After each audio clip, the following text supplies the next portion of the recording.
বাংলাদেশের শীর্ষ সোশ্যাল ক্লাবগুলোকে এক মঞ্চে এনে বন্ধুত্ব, স্পোর্টসম্যানশিপ ও দলগত চেতনার এক ভিন্ন মাত্রার মহোৎসবের রূপ নিতে যাচ্ছে গুলশান ক্লাব অলিম্পিয়াড 2025। শনিবার গুলশান ক্লাবের ক্রিস্টাল প্যালেসে আয়োজিত এক সংবাদ সম্মেলনে এবারের প্রতিযোগিতা সম্পর্কে আনুষ্ঠানিক ঘোষণা দেওয়া হয়।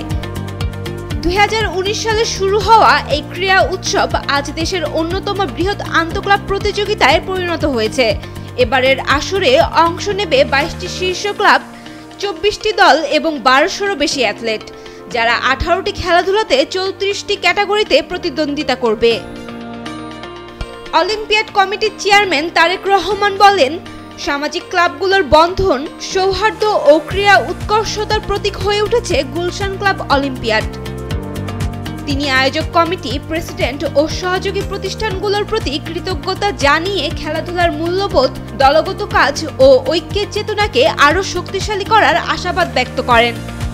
অলিম্পিয়াড ঘিরে দেশজুড়ে ক্লাব সদস্য ও ক্রীড়াপ্রেমীদের মধ্যে উত্তেজনা ইতিমধ্যে তুঙ্গে।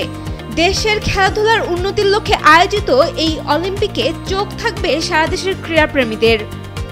Sayem Akter, Daily Sun.